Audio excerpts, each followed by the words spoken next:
Shalom saudara-saudara, mari kita berani percaya, mari kita berani beriman bahwa Indonesia akan segera sembuh, bahwa kita akan keluar dari situasi ini sebagai pemenang. Kita tidak boleh jadi korban dari keadaan, sebab kita tidak didikte oleh keadaan. Kita berjalan dengan iman mendikte respon kita terhadap keadaan. Mari kita siapkan hati kita datang sama Tuhan, kita sembah Dia, kita belajar firman. Dan hari ini saya berdoa, lewat kuasa firman yang dibukakan, lewat pewahyuan yang dibukakan, Anda akan bangkit kembali, semangatmu akan kembali, imanmu akan kembali, harapanmu akan kembali.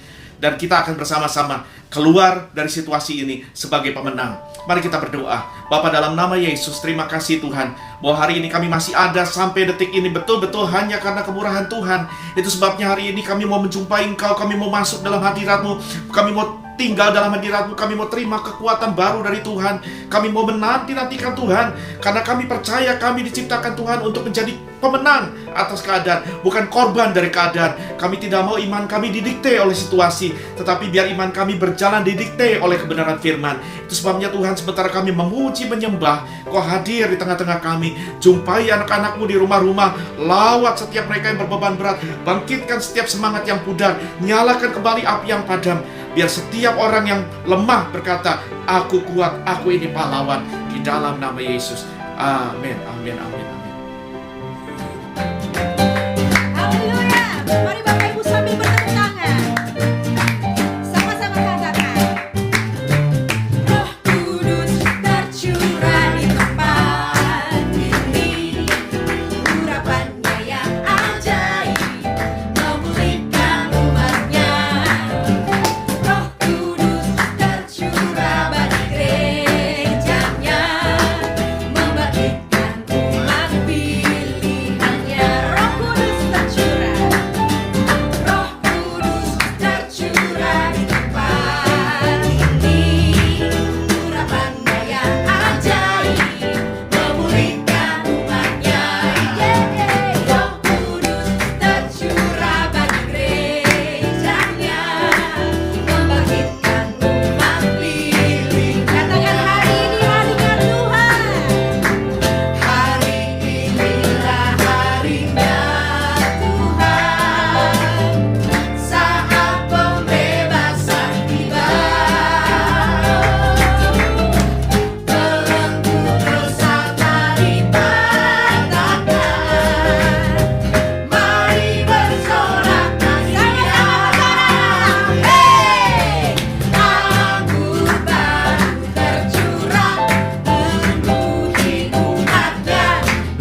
senjata kita dalam peperangan rohani. Senjata defensif ada begitu banyak dalam Efesus 6, tetapi senjata ofensif kita salah satunya adalah pedang roh, yaitu setiap firman yang keluar dari mulut Allah. Setiap kali kita berhadapan dengan peperangan, melawan situasi, melawan kondisi, melawan intimidasi, maka realita kita tidak boleh ditentukan oleh kondisi, tidak boleh ditentukan oleh situasi, tidak boleh ditentukan oleh pandemi, tetapi lawan realita itu, lawan intimidasi itu dengan pedang firman, yaitu pedang roh yang keluar dari mulut Allah. Mari kita berdoa. Bapa, dalam nama Yesus, hari ini Tuhan, setiap orang yang sudah pudar semangatnya, setiap orang yang terpuruk dalam kesedihan, setiap orang yang sudah patah semangat, hari ini bangkitkan lagi Bapa dalam nama Yesus. Roh Kudus, lawat setiap hati, ubahkan setiap hati yang tawar menjadi hati yang manis kembali. Aku berdoa Tuhan, let your spirit birth life again in our hearts in Jesus mighty name. Biar setiap yang tawar berkata, aku ini kuat, aku ini pahlawan, di dalam nama Yesus. Amin, amin. Mari kita buka Alkitab kita. Kita akan belajar dari satu orang yang harusnya stres, depresi, gila, tertekan, tenggelam dalam kesedihan, tetapi dia tidak membiarkan keadaannya menenggelamkan dia. Itu sebabnya buat yang suka catat baik, hari ini kita akan belajar bagaimana supaya kita, perhatikan baik, tetap waras sampai pemulihan tiba. Tetap waras sampai pemulihan tiba. Karena saya yakin dan percaya, orang yang menanti-nantikan Tuhan, bukan cuma kekuatannya dibaharui, bukan cuma dia tetap punya pengharapan, tetapi pengharapan itu akan menghasilkan pemulihan yang terjadi. Mari terima pemulihanmu, mari raih pemulihanmu, mari rebut pemulihanmu, tetapi sampai pemulihan itu tiba, sampai pemulihan itu terjadi, saudara dan saya harus tetap waras. Tetap waras ya, kita sama-sama tetap waras. Mari buka sama-sama 1 Samuel 30 ayat 1-4. 1 Samuel 30 ayat 1-4. Saya baca buat saudara-saudara. Ketika Daud serta orang-orangnya sampai ke Siklag, pada hari yang ketiga, orang Amalek telah menyerbu tanah Negeb dan Siklag. Siklag telah dikalahkan oleh mereka dan dibakar habis. Perempuan-perempuan dan semua orang yang ada di sana, tua dan muda, telah ditawan mereka.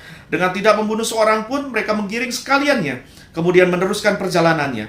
Ketika Daud dan orang-orangnya sampai ke kota itu, tampaklah kota itu terbakar habis, dan istri mereka serta anak mereka yang laki-laki dan perempuan telah ditawan. Ayat 4. Lalu menangislah Daud dan rakyat yang bersama-sama dengan dia itu dengan nyaring sampai mereka tidak kuat lagi menangis. Mungkin beberapa saudara menatap saya dan berkata, Pak Pendeta, saya udah gak kuat nangis, saya udah gak kuat nangis, saya sudah menangis sampai air mata saya kering. Saya mengerti.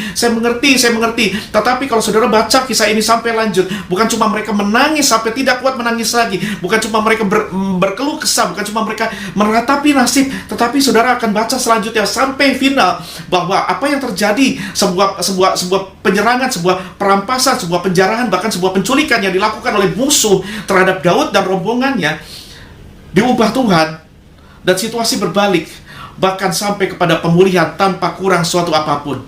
Tetapi kan pertanyaannya, bagaimana Daud bisa melakukannya? Bagaimana Daud bisa mengatasi keterpurukan, kesedihan, kesetresan, depresi, masalah yang menimpa dia?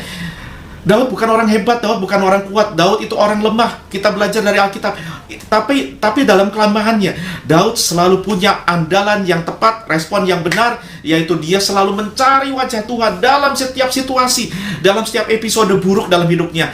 Daud selalu mengandalkan Tuhan. Supaya baik Daud, sama seperti Paulus, kita juga berkata, dalam kelemahan kita, kuasa Tuhan yang nyata. Saudara-saudara, kita akan belajar bahwa apa yang dirampas dari Daud, harta bendanya, rumah tinggalnya, keluarganya, istri, anak-anak, bahkan semua yang dia punya hilang hari itu.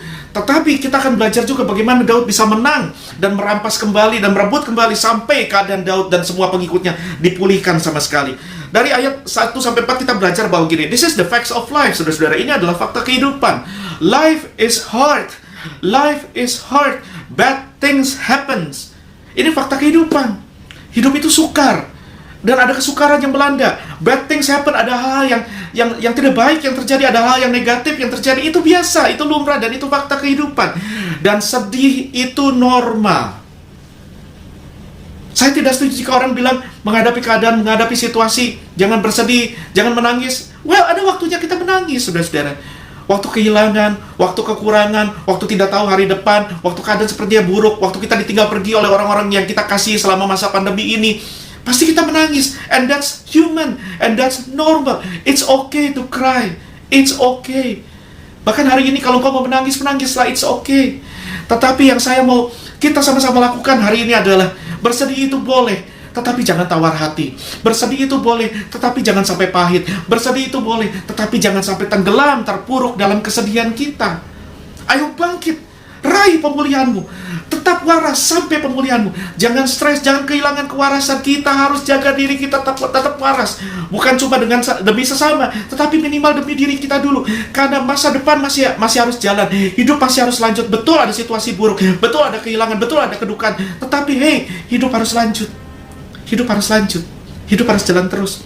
Now, jangan tenggelam, jangan jadi bitter, saudara. Mari pilih hari ini bersama saya.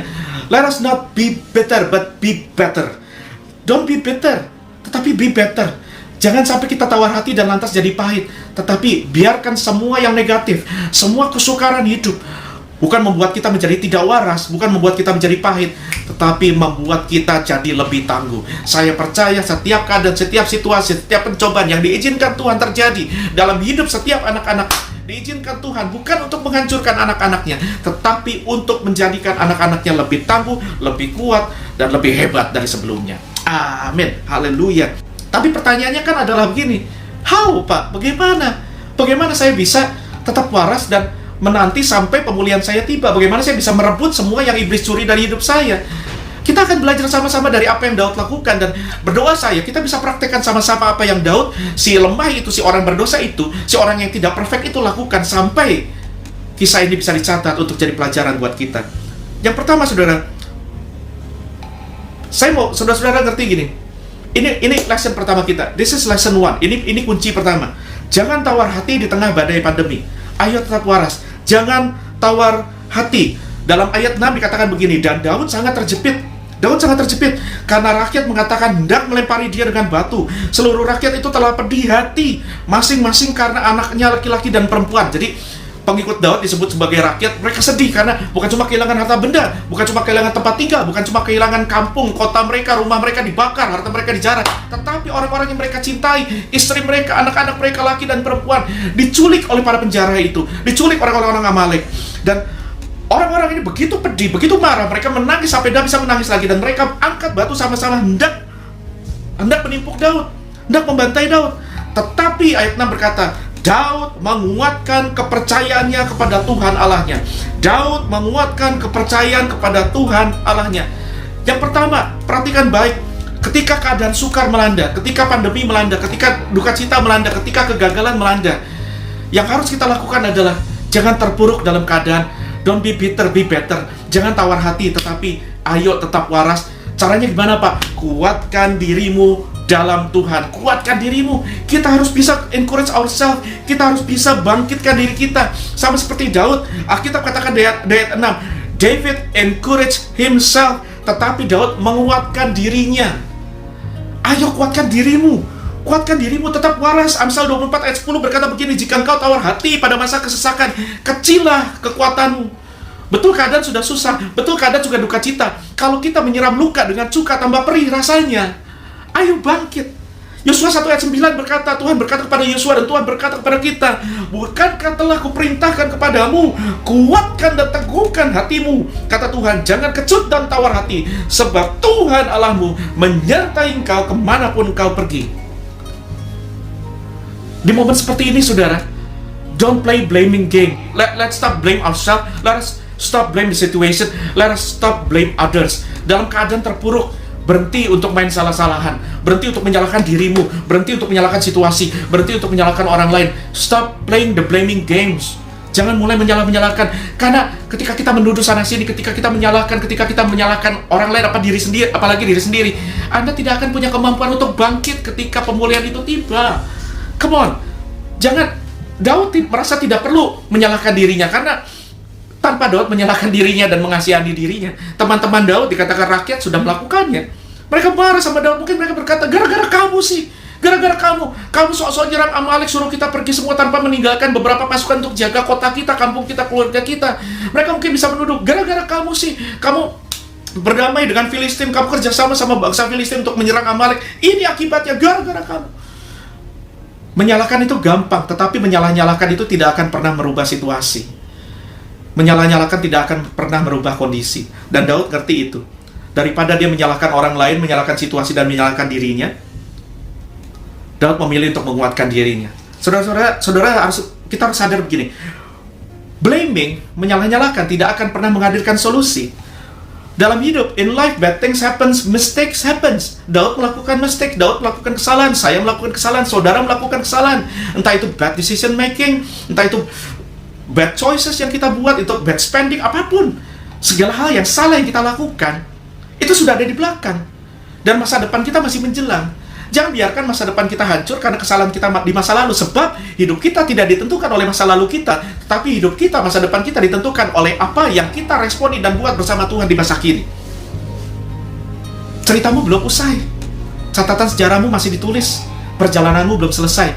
Belum selesai, saudara-saudara. Kesalahan terjadi, mistakes happen, tetapi kita akan berjalan dan belajar dari kesalahan di masa lalu sebagai bekal yang membuat kita lebih waspada, yang membuat kita lebih dewasa, yang membuat kita lebih bijaksana, dan lanjutkan perjalanan hidupmu. Betul ada duka cita, betul ada air mata, betul kita sedih ditinggal orang-orang yang kita kasih, betul mungkin saudara-saudara kehilangan pekerjaan, mungkin saudara kehilangan tabungan, mungkin saudara kehilangan kesehatan, I don't know, apapun yang iblis curi dari hidup kita. Karena Yohanes 10 ayat 10 berkata, iblis, si pencuri itu datang untuk mencuri, membunuh, dan membinasakan. Tetapi di akhir cerita ini yang saya tahu, saudara, yang saya ngerti bahwa kenyataannya adalah setiap hal yang dicuri dari kita, mungkin semangatmu, mungkin cita-citamu, mungkin visimu, mungkin masa depanmu, mungkin harapanmu, mungkin tertawamu sudah dicuri. Kau sudah tidak mampu tertawa, kau sudah tidak mampu gembira, kau sudah tidak mampu berharap. Hari ini aku berkata dalam nama Yesus, bangkit, karena harapan itu masih ada dan pemulihan itu pasti datang. Hidup kita tidak ditentukan oleh kesalahan masa lalu. Hidup kita tidak ditentukan oleh situasi buruk yang terjadi, tetapi hidup kita ditentukan oleh keputusan kita hari ini untuk berjalan bersama Tuhan. Yang pertama, harus tetap waras. Jangan kecut hati, jangan tawar hati. Yang kedua, ayo belajar kuatkan diri kita sama seperti Daud. Makanya kita ngerti bagaimana cara Daud menguatkan diri. Dalam Mazmur 103 ayat 1-2, Daud berkata, pujilah Tuhan, hai jiwaku. Pujilah namanya yang kudus, hai segenap batinku. Pujilah Tuhan, hai jiwaku. Jangan lupakan segala kebaikannya. Dalam Alkitab bahasa Inggris katakan, bless the Lord, all my soul, and all that is within me. Bless His holy name. Bagaimana Pak caranya saya bisa menguatkan diri sama seperti Daud? Belajar untuk berkata-kata kepada dirimu. Learn to talk to your soul. Belajar untuk berkata-kata kepada jiwamu. Kebanyakan kita seringkali berjalan pakai soul, pakai jiwa. Itu sebabnya kita patah semangat. Itu sebabnya kita gagal untuk melanjutkan perjalanan. Itu sebabnya seringkali kita terpuruk. Karena Alkitab tidak pernah menyuruh kita untuk berjalan pakai soul, berjalan pakai jiwa. Alkitab menyuruh kita untuk walk in the spirit, berjalan dengan kuasa roh. Jiwa ini rapuh, jiwa ini lemah, saudara-saudara. Itu sebabnya belajar untuk berkata-kata kepada jiwa, supaya kita yang mengendalikan jiwa kita, bukan kita yang dikendalikan oleh jiwa kita. Belajar untuk self-talk, talk to your soul, berkata-kata kepada dirimu, berkata kepada jiwamu, sama seperti Daud, hai jiwaku, pujilah Tuhan. Kendalikan jiwamu. Apa itu jiwa, Pak? Jiwa itu pikiranmu, perasaanmu, kendakmu, feeling, thinking, emotion. Itu jiwa kita. Kita tidak akan bisa waras kalau kita membiarkan hidup ini dikendalikan oleh jiwa ini. Itu sebabnya saudara-saudara, Alkitab mengajar kita dalam Galatia 5 ayat 16, hiduplah oleh roh, maka kamu tidak akan menuruti keinginan daging. Walk in the spirit, and ye shall not fulfill the lust of the flesh.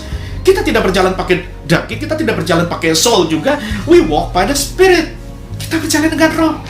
Sebab itu dikte jiwamu, katakan, hai jiwaku, jangan stres terus, jangan menangis terus, menangis sampai puas, setelah itu bangkit lagi. Kuatkan dirimu. Mazmur 28 ayat 7, Daud berkata, Tuhan adalah kekuatanku dan perisaiku. The Lord is my strength and my shield. Kepadanya hatiku percaya, aku tertolong, sebab itu aku beria-ria hatiku, dan dengan nyanyian aku bersyukur kepadanya. Yesaya 12 ayat 2 berkata, sungguh Allah itu keselamatanku, aku percaya dengan tidak gemetar, sebab Tuhan Allah itu kekuatanku dan mazmurku, Ia telah menjadi keselamatanku. Behold, God is my salvation, I will trust and not be afraid. Yeah, the Lord is my strength and my song. Tuhanlah kekuatan dan mazmurku. Nyanyikan lagu itu, katakan sama jiwamu. Katakan sama jiwamu, harus bisa menyemangati diri kita. Ketika orang lain tidak menyemangati kita, ketika orang lain berkata negatif, ketika berita mengatakan negatif, ketika situasi berkata negatif, belajar untuk berkata iman, bukan cuma berkata positif, berkata iman, perkatakan firman kepada jiwamu.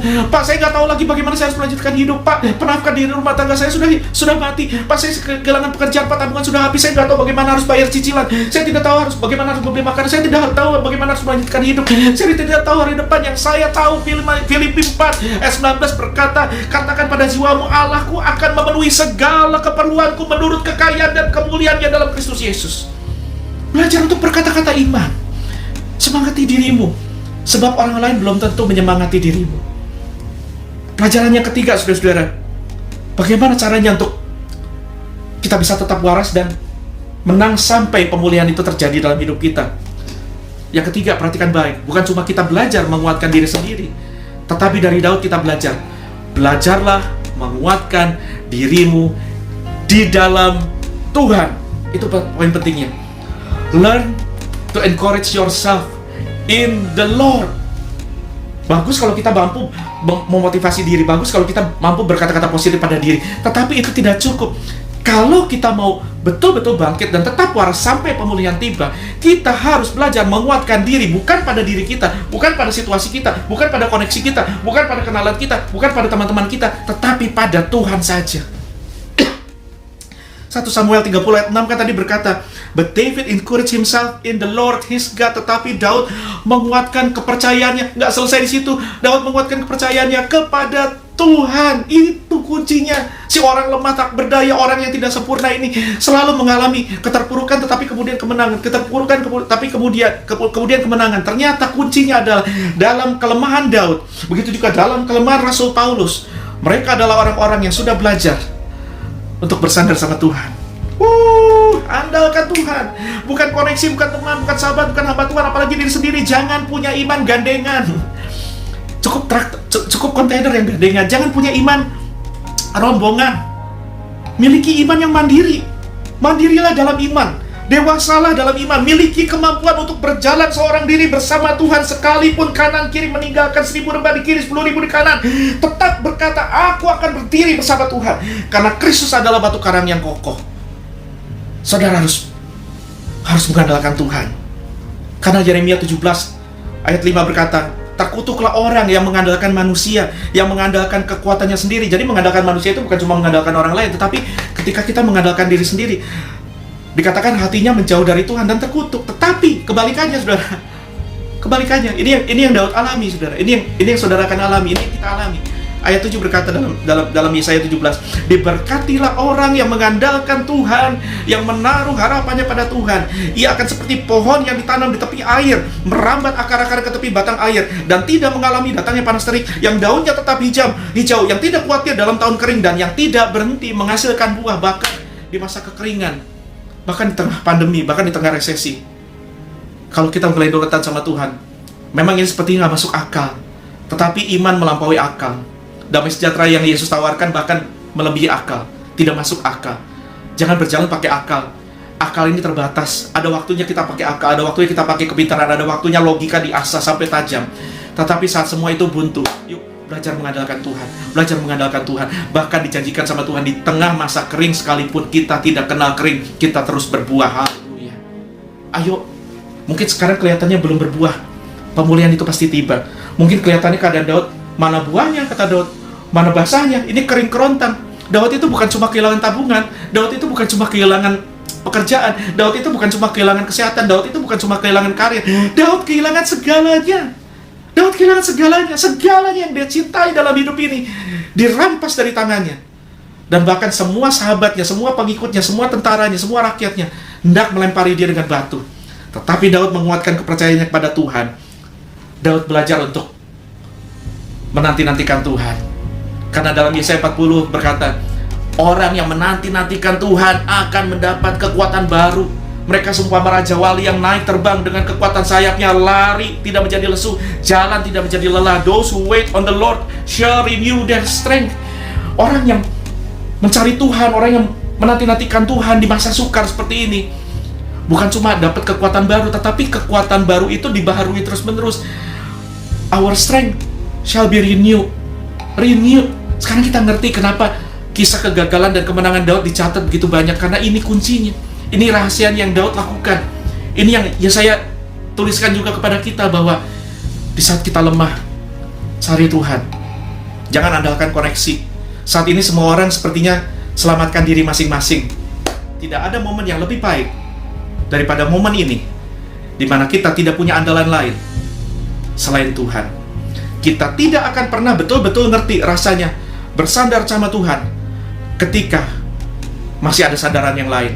Dan kita baru betul-betul belajar apa artinya bersandar sama Tuhan ketika kita sudah tidak punya sandaran lain, dan siapapun dan apapun sudah tidak ada. Kita ngerti apa artinya bersandar sama Tuhan ketika tabungan habis, ketika pekerjaan gak ada, ketika kesehatan dan sakit zaman ini kan obatnya belum ada, saudara. Kita ngerti artinya bersandar sama Tuhan.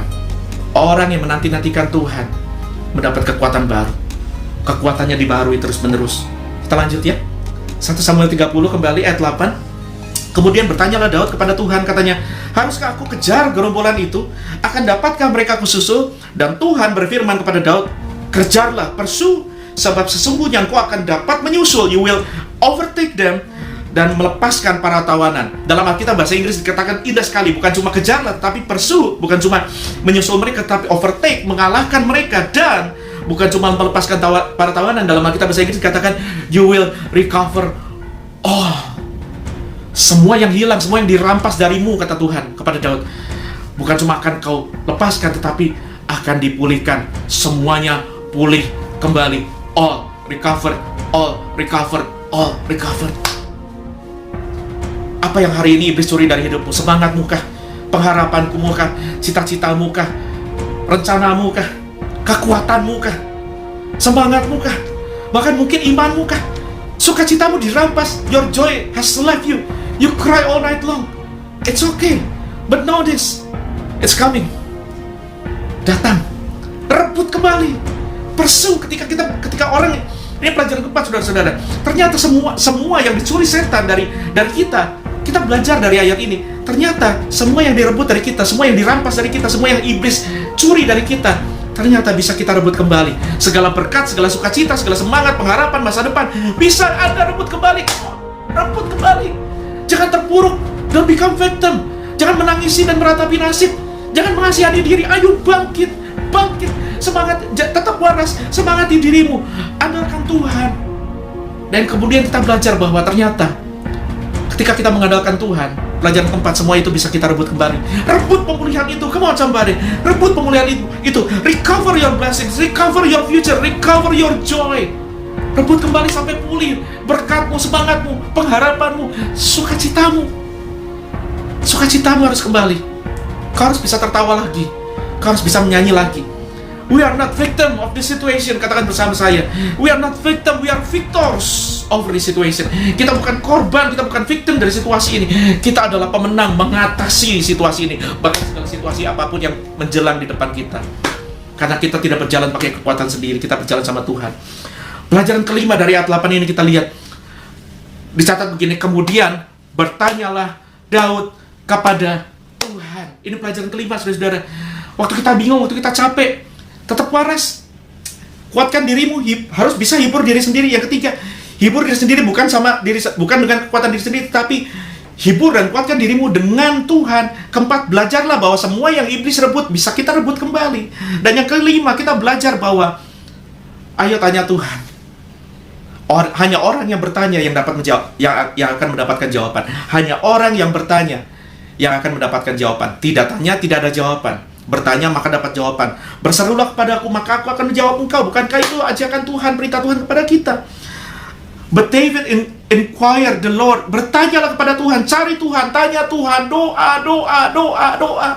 Saat susah begini bukan saatnya kita kendor doanya. Saat susah seperti ini bukan lagi saatnya kita menjauh dari Tuhan. Semakin Anda menjauh dari Tuhan, Anda semakin jauh dari solusi, dan keadaanmu akan semakin terpuruk. Ayo cari Tuhan, cari wajah Tuhan, cari wajah Tuhan. Doa.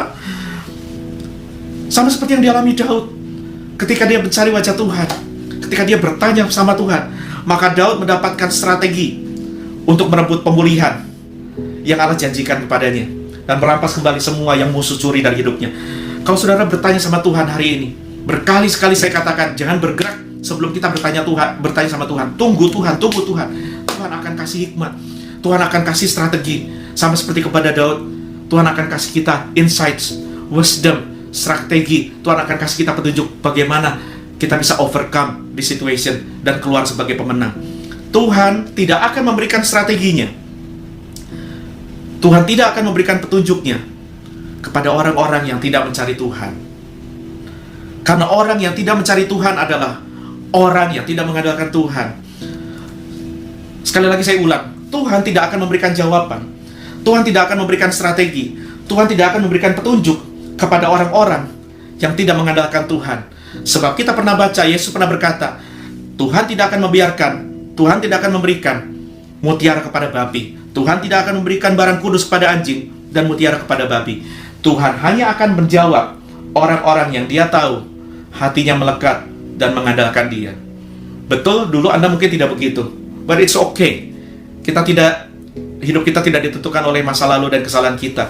Hari ini kalau kita masih bernafas, kita masih bisa koreksi. Kalau dulu kita mengandalkan diri sendiri, kita mengandalkan koneksi, kita melakukan ini dan itu, kita bikin plan dan kita execute plan ini dan itu tanpa konsult dengan Tuhan. Hari ini kita berkata, tanpa Tuhan I'm nothing. Tanpa Tuhan I'm nothing. Saya bukan apa-apa, saya tidak bisa apa-apa. Tanpa Tuhan saya bukan siapa-siapa. Bersama Tuhan dan mengandalkan Tuhan, aku cakap menanggung segala perkara, bahkan keluar lebih dari pemenang. Ayo, cari Tuhan, andalkan Tuhan, andalkan Tuhan. Jangan melangkah sebelum konsultasi dengan Allah. Jangan melangkah sebelum konsultasi dengan Allah. Jangan melangkah sebelum konsultasi dengan Allah. Jangan gegabah. Jangan ulangi bad decisions yang kita lakukan yang lalu-lalu, sebelum masa pandemi, bahkan di dalam masa pandemi. Come on, consult. Tanya Tuhan, inquire the Lord. But David inquired the Lord. Tetapi Daud bertanya kepada Tuhan. Dia Bapa yang baik. Dia akan memberikan hikmat kepada orang yang mencarinya tanpa bangkit-bangkit. Lanjut ya, 1 Samuel 30 ayat 10-12. Come on, kita lakukan ini, kita rebut kemenangan kita. Maka Daud melanjutkan pengejaran itu beserta 400 orang, 200 orang yang terlalu lelah untuk menyeberangi sungai Besor itu berhenti di sana. Kemudian, nah ini, ketika Daud sedang berjalan, dia sudah waras, dia sudah menguatkan dirinya, dia sudah dikuatkan di dalam Tuhan, dia sudah sadar bahwa semua yang dirampas bisa dikembalikan. Dia mencari wajah Tuhan dan Tuhan sudah memberikan kepada dia strategi bagaimana caranya untuk menang dan pulih. Tetapi dalam perjalanan dikatakan ayat 11, kemudian mereka menemui seorang Mesir di padang, lalu membawanya kepada Daud. Mereka memberi dia roti, lalu makanlah ia. Kemudian mereka memberi dia minum air dan memberikan kepadanya sepotong kue ara dan 2 buah kue kismis. Dan setelah dimakannya, ia segar kembali sebab ia tidak makan dan minum selama 3 hari 3 malam. Saudara-saudara, ketika kita sudah kuat, ketika kita sudah menghadap Tuhan, ketika kita sudah dikuatkan Tuhan, ketika kita sudah dapat jawaban dari Tuhan, dan ketika dalam jawaban yang dari Tuhan itu kita sedang berjalan menuju kemenangan, ketika kita sedang berjalan meraih pemulihan, jangan lupakan orang-orang di sekitar. Daud dalam perjalanannya bersama orang-orang pasukan yang dikatakan sudah lelah. Ingat loh, ini orang-orang yang baru dijarah, mereka tidak punya banyak. Tapi di tengah perjalanan ada seseorang yang kelaparan 3 hari 3 malam tidak makan. Bahkan bukan orang Israel, seorang bangsa Mesir. Orang Mesir ini kan ada, sebetulnya bangsa Mesir dan bangsa Israel itu kan ada hubungan permusuhan berabad-abad yang lampau. Karena bangsa Mesir pernah bukan cuma menjajah, memperbudak bangsa Israel selama 4 abad, 400 tahun. Sampai kemudian Tuhan mengutus Musa dan Harun untuk membebaskan mereka dan membawa mereka ke dalam tanah perjanjian. Harusnya ini musuh. Lagi susah begini saudara, nggak ada musuh buat orang percaya. Tidak ada musuh buat anak Tuhan. Anak Tuhan sejati bukan cuma memikirkan bagaimana solusi buat dirinya sendiri, tetapi di tengah perjalanan menjelang solusi, menjelang pemulihan, menjelang kemenangan, matanya terbuka, hatinya terbuka, dan tangannya terulur buat semua orang yang butuh pertolongan di tengah perjalanan menuju kemenangan. Di tengah kekurangan mereka, musuh ini mereka kasih makan. Milikilah kepedulian. Ini pelajaran ke-6. Kalau Anda mau dapat kemenangan, ini prinsip kerajaan surga, ini prinsip dalam Tuhan. Kalau dalam Tuhan Anda mau dapat kemenangan, Anda mau dapat pemulihan, prinsip ini selalu berlaku, baik di perjanjian lama maupun di perjanjian baru. Milikilah kepedulian kepada sesama di tengah kesesakan. Betul semua orang sedang susah, betul semua orang sedang galau, tetapi ketika engkau sudah dihibur Tuhan, engkau sudah dikuatkan Tuhan, bahkan ketika Tuhan sudah memberikan engkau jalan keluar, dan engkau sedang menggapai solusi itu, engkau sedang menggapai kemenangan itu, jangan lupa orang lain dong. Akan ada orang-orang yang Tuhan kirimkan seringkali untuk menguji kita, Apakah kita layak dapat solusi, dapat pemulihan, dapat kemenangan yang Tuhan sudah sediakan di depan? Perjalananmu menuju kemenangan menentukan. Dan Daud tidak menganggap orang Mesir ini sebagai beban, melainkan dia anggap orang Mesir ini as a human. Hari ini kita capek dengan orang yang religius tetapi kehilangan kemanusiaan. Orang-orang Kristen dipanggil Tuhan bukan cuma untuk pulang ke surga, tetapi untuk menghadirkan kerajaan surga di bumi dengan kasih dan kuasanya. Makanya Yesus mengajar kita berdoa, Bapa kami yang di surga, datanglah kerajaanmu, jadilah kehendak-mu. Bukan di surga, di bumi seperti di surga. Di surga ada apa? Ada kasih. Bukan kasih filia saja, bukan kasih eros, tapi kasih agape, kasih yang tidak memandang kelayakan orang yang menerimanya dan tidak mengharap balas. Ini yang membedakan orang percaya dengan bukan orang percaya. Alkitab katakan, dunia akan mengenal kamu, bahwa kamu adalah murid-muridku, kata Tuhan Yesus, ketika kamu saling mengasihi. Yuk, milikilah kepedulian di masa kesesakan. Ini hukum kerajaan surga, saudara-saudara.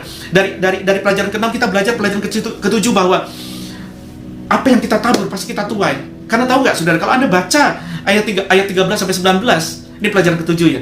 Kalau kita baca ayat 13 sampai 19, orang Mesir yang ditolong Daud itu ternyata jadi sarana Tuhan, jadi alat Tuhan untuk memberikan Daud strategi yang lengkap, memberikan Daud rute kemana musuh harus dikejar, dan akhirnya memberikan Daud pemulihan yang Tuhan janjikan.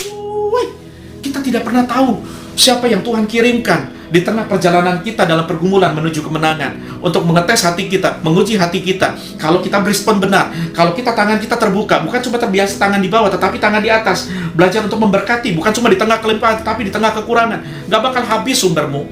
Ini prinsip kerajaan surga. Prinsip Alkitab berkata, orang yang banyak menyimpan, orang yang pelit malah kekurangan, kata Alkitab. Tetapi orang yang menabur, orang yang banyak berderma, orang yang banyak berbuat kasih, orang yang banyak menabur, malah diberikan kelimpahan. Haleluya. Apa yang kita tabur pasti kita tuai, saudara-saudara. Ternyata kepedulian Daud kepada si orang Mesir itu telah memberikan kepadanya strategi bagaimana merebut kembali semua yang iblis curi, semua yang musuh curi dari hidupnya. Strategi yang membawa pemulihan. Kalau Anda mau pulih, Anda mau keluar dari situasi yang sukar hari ini, bukan sebagai korban tetapi sebagai pemenang, tatap masa depan, tetap waras, tetap hibur, kuatkan dirimu sendiri.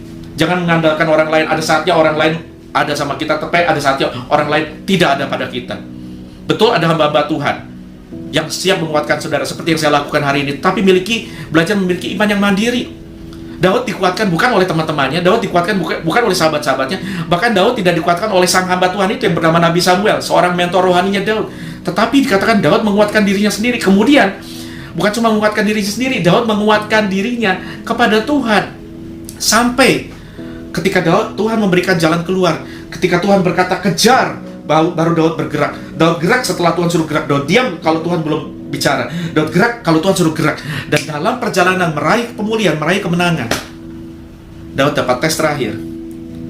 Apakah hatinya cuma memikirkan dirinya sendiri atau orang lain? Pandemi ini, resesi ini menguji selama ini kita egois atau tidak. Selama ini kita bernyanyi, kita memuji, kita beribadah sebetulnya betul-betul untuk Tuhan dan sesama, atau cuma demi kepentingan diri sendiri? Kalau kita sudah ditolong Tuhan, ayo tolong orang lain. Kalau kita sudah dikuatkan Tuhan, ayo kuatkan juga orang lain. Kalau kita sudah dipedulikan Tuhan, ayo peduli sama orang lain. Karena kita tidak mungkin menuai apa yang kita tidak pernah tabur. Sebab itu tabur. Orang yang tidak pernah menabur tidak bisa mengharapkan tuaian. Tetapi orang yang menabur pasti akan menuai. Dan kita tidak akan pernah tahu siapa kelak di masa depan yang Tuhan pakai untuk menolong kita. Dari semua orang yang sudah pernah kita tolong di masa lalu, kita tidak akan pernah tahu. Tetapi hari ini, mari buka matamu baik-baik. Mari buka matamu. Jangan-jangan, kata Alkitab, dengan tidak mengetahui, beberapa orang telah menjamu bahkan malaikat-malaikat. Karena di hati orang-orang ini cuma, saya mau berbuat baik sama siapapun yang membutuhkan. Tanpa mereka sadar, yang mereka tolong di perjalanan adalah malaikat Tuhan sendiri. Dan cerita ini, pelajaran ini berakhir dengan 1 Samuel 3:19 berkata, tidak ada yang hilang pada mereka. Dari hal yang kecil sampai hal yang besar, sampai anak laki-laki dan anak perempuan, dan dari jarahan sampai segala sesuatu yang telah dirampas mereka. Semuanya itu dibawa Daud kembali. Pemulihan seutuhnya hanya dapat diraih ketika Anda tetap waras, ketika Anda belajar menguatkan diri, ketika Anda belajar bersandar sama Tuhan, ketika Anda bertanya sama Tuhan, dan ketika Anda belajar peduli terhadap sesama. Saya percaya kemenangan kita sedang menjelang. Kita berdoa bukan cuma supaya Indonesia sembuh, tetapi supaya hidup kita sembuh, supaya hati kita sembuh. Pak, tapi ada beberapa orang yang sudah mati di masa ini. Hei, orang yang mati dalam Tuhan adalah kebahagiaan. Kita yang masih harus berperang. Mereka sudah tiong-tiong di surga. Mereka sudah menikmati sukacita dan istirahat kekal. Mereka menikmati segala upah kekal kita dari jerih lelah mereka selama di sini. Saatnya kita bangkit dan buat semua orang yang sudah mendahului kita bangga melihat perjuangan kita, melihat kemenangan yang kita aplikasikan, yang kita terima dari Tuhan. Kemenanganmu menjelang, pemulihan segera datang. Kita berdoa Indonesia sembuh, hatimu sembuh, keluargamu sembuh, sekitarmu sembuh, karena Tuhan hadir lewat kita dan dari kita bagi sesama. Angkat tanganmu tinggi, terima berkat Tuhan. Aku berdoa di dalam nama Yesus, setiap orang yang patah semangat hari ini bangkit kembali. Setiap orang yang kehilangan pengharapan, Engkau Tuhan sumber pengharapan yang teguh. You are my sword and my shield. Kaulah Tuhan pedangku, perisaiku. Engkaulah gunung batuku, Engkaulah kota benteng kami. Engkaulah Tuhan kekuatan dan mazmur kami. Kami akan menangis sampai kami puas. Setelah itu kami akan bernyanyi. Aku berdoa buat setiap mereka yang capek menangis hari ini, saatnya mereka bangkit lagi, saatnya mereka kuat lagi Tuhan, supaya dengan kekuatan yang mereka terima hari ini dari Tuhan, mereka bangkit bukan sebagai pecundang, bukan sebagai korban, tetapi sebagai prajurit-prajurit Allah yang gagah perkasa. Biarlah setiap orang-orang yang lemah berkata, aku ini pahlawan, I am a hero, I'm not a victim. Aku seorang pahlawan. Angkat tangan saudara, biar kekuatan dari Allah yang Maha Tinggi yang saya sembah di dalam nama Yesus Kristus membuat kau tetap waras, tetap semangat, tetap mengandalkan Tuhan, tetap mencari Tuhan, dan terima arahan, direksi, kekuatan, penghiburan, strategi dari Tuhan, sampai kemenangan seutuhnya, pemulihan seutuhnya kau terima di dalam nama Yesus. Kiranya Tuhan memberkati dan melindungi engkau. Tuhan menyinari kau dengan wajahnya, memberikan kau kasih karunia. Tuhan mengarahkan wajahnya kepadamu, memberikan kau kasih karunia. Diberkatilah kau dalam nama Tuhan Yesus Kristus. Amin.